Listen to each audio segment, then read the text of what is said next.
Bonjour, ici Justin pour Ciné Techno et aujourd'hui je vais vous parler de la série The Haunting of Hill House Extended Director's Cut offerte en format Blu-ray.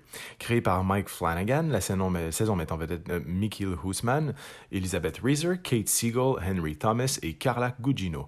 Distribuée par Paramount, la série est disponible en magasin depuis le 15 octobre 2019. Plusieurs frères et sœurs qui, enfants, ont grandi dans la demeure qui allait devenir la maison hantée la plus célèbre des États-Unis, sont contraints de se retrouver pour faire face à cette tragédie ensemble. La famille doit enfin affronter les fantômes de son passé, dont certains sont encore bien présents dans leur esprit alors que d'autres continuent de traquer Hill House. Après le succès monstre de la série Stranger Things, la surpuissante Netflix se lance dans le jeu de la terreur en adaptant de manière lointaine la référence de Haunting of Hill House, le chef-d'œuvre de Shirley Jackson, avait donc quelque chose d'infiniment alléchant tant la marque de fabrique de la firme à nous refiler une saison complète sans attendre colle parfaitement à ce type de show et non une diffusion étalée avec une semaine de patience entre chaque moment punch. Mieux, et pour ne pas gâcher la fête, elle avait confié le tout à Mike Flanagan, dont on attend avec impatience son adaptation sur grand écran du Dr. Sleep de Stephen King, la suite de Shining. Relecture contemporaine façon fable infiniment complexe, multipliant les sous-intrigues et les temporalités qui rappellent fortement It de Stephen King, constitué comme un puzzle émotionnel et non chronologique.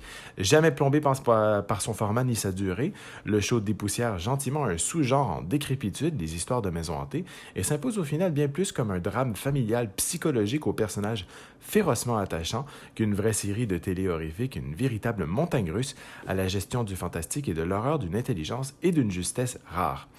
Bien plus fasciné par les traumas de ses héros, multiples mais finement croqués, que par l'interruption d'envolées fantastiques, Flanagan fait que chaque épisode de la série se concentre sur une figure torturée différente et sa manière dont il ou elle gère ses événements et leur enfance pour la plupart, en plus de ses propres problèmes personnels, provoquant donc encore plus d'empathie de la part d'un spectateur totalement hypnotisé, autant par la mélancolie profonde qui entoure les Kane que le mystère qui entoure les murs de leur demeure.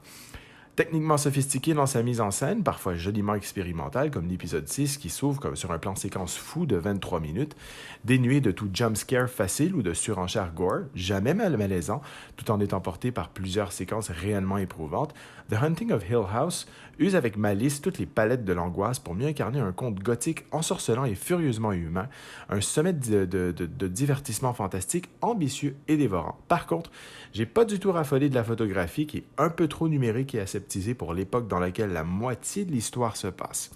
J'aurais espéré voir, par exemple, les moments passés tournés en 35 mm qui auraient apporté un peu plus de grain à l'image. Les forts contrastes et un éclairage atmosphérique un peu plus low-key auraient, d'ailleurs selon moi, apporté un peu plus à l'image. Une piste en anglais Dolby True HD 5.1 est accompagnée de sous-titres en anglais et anglais pour malentendants. L'image est présentée en format panoramique 2.00. Pour les suppléments, on retrouve des commentaires du réalisateur pour les épisodes 1, 5, 6 et 10. Après le visionnement d'une telle série, on ne peut s'empêcher de faire un palmarès de ses séries favorites de Netflix qui comptent pour moi à ce jour House of Cards, Stranger Things et Haunting of Hill House qui débarquent en magasin juste à temps pour Halloween. C'était Justin, merci et bon visionnement.